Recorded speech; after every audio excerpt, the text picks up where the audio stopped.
The Segway Villain is one of the easier installations to complete, only taking a couple hours to finish.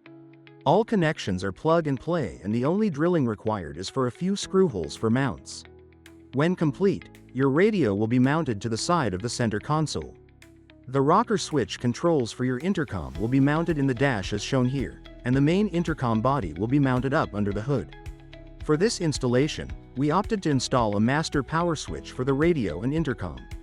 This allows us to avoid potential battery drain for any long-term storage of the Segway by drawing on constant power. It has the added benefit that you don't have to change your settings on your communications to power down. Simply use the rocker switch to power on and off while maintaining your personal volume settings. We begin by removing the screws and push pins on the panel along the center console. We will also remove the glove box as shown, which will provide easy cable access later in the installation. Now, we'll install the radio mount. The mount features threaded inserts to aid in a secure fit. Place the mount on the panel as shown. The lines of the factory body panel act perfectly as your guide. Rest it against the bottom and towards the back as indicated here. Mark and drill your holes to mount the bracket. In this step, you're essentially sandwiching the plastic center console between the brackets and threaded plates. It may be helpful before proceeding to manually thread a bolt through the mounting plates to clear out any excess powder coating that might affect the threading of the bolt. Position the bracket in place and reach behind the center console, aligning the threaded plates with the hole, and then tighten the screws. Now, run the headset or intercom cables from under the dash near the firewall and through the center console. Run enough length to run to the back seats, up the seats and down the seatbelt as shown. Segway has large convenient holes near the seatbelts to pass the cable up and along the seatbelts. Use a couple R-wraps to secure the headset or helmet kit cable to the seatbelt. This makes it easy to grab and connect when you're in the vehicle. On an educational note, throughout this installation, we'll be using soft tie R-wraps to secure cabling as we go.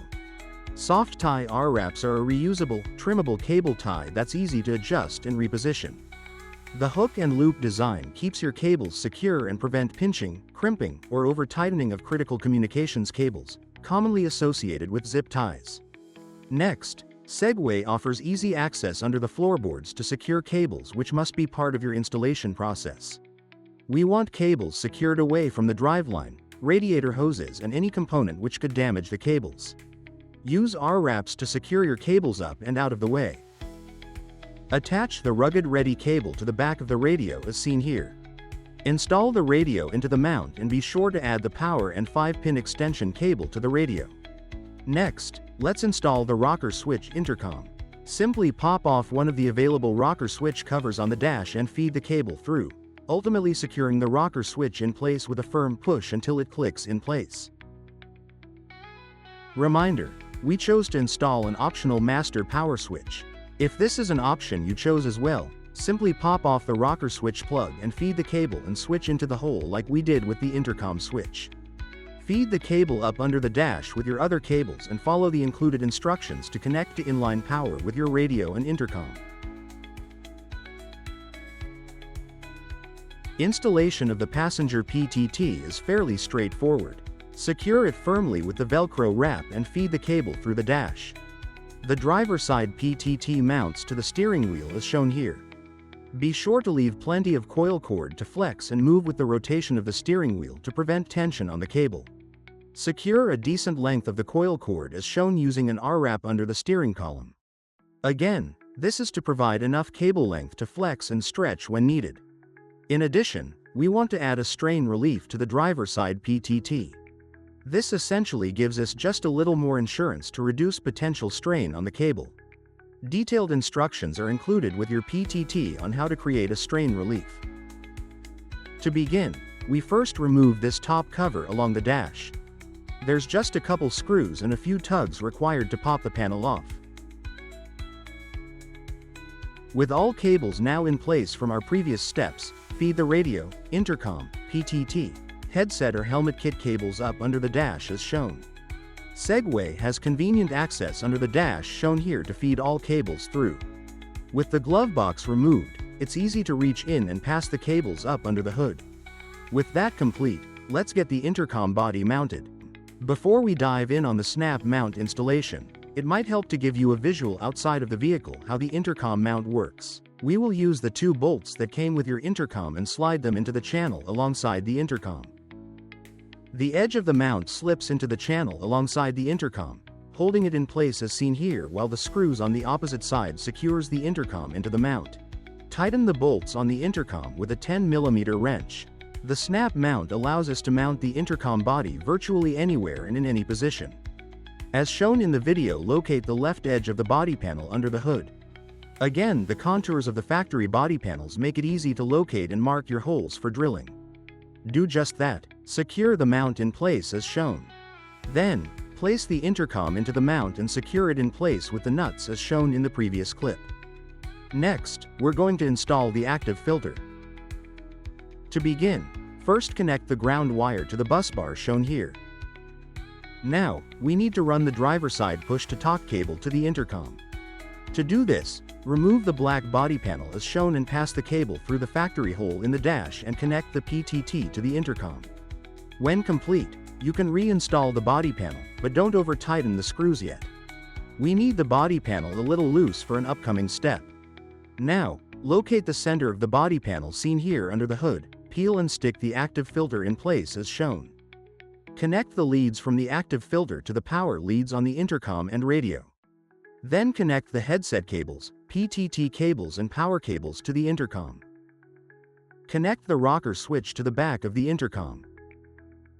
Now, let's connect power to the active filter. Simply plug the waterproof connector into the bus bar to complete the power connection. With cables in place, let's clean up the installation with R-wraps to organize the cables. Last, we need to run the coax cable for the antenna. We'll begin with one end of the cable connected to our radio, then running the cable up under the dash and along this black body panel. As we cross over the black body panel, secure the coax cable in place using R-wraps as shown. This is why we kept the screws a little loose when restoring the body panel. We wanted clearance to pass the R-wraps under the panel to secure the cable. After the coax cable is secured along the black body panel, be sure to retighten the screws to secure the panel back in place. After reaching the driver's side, lift the rubber boot up on the A-pillar and run the coax underneath it and up the column. Keep working the cable along the roll cage as shown and secure it with R-wraps as you go. When complete, the coax cable installation will look like this. Notice we're running it in straight lines and securing it all the way along the roll cage as we go. Once complete, we need to prepare the antenna installation by drilling a 3/8-inch hole in the roof for the NMO mount, which will connect to the antenna and coax cable. Notice we're holding the wrench vertically to tighten the NMO nut. We do this to reduce over-tightening. The NMO nut is a softer metal and we don't want to strip any threads. Once secure, simply hand tighten the antenna in place. With that, your installation is complete. Reinstall all body panels and test your radio and intercom. It's always best to test radio and intercom performance in an outdoor open area. As always, Rugged Radios stands by to help with any questions you have. Check out product manuals and instructions online or give us a call for assistance. Get ready to go further. Be sure to check out our other videos for more fun and informational content. And of course, subscribe to our YouTube channel and hit that bell icon to be notified when new content is posted. And lastly, from all of us at Rugged Radios, thanks for watching.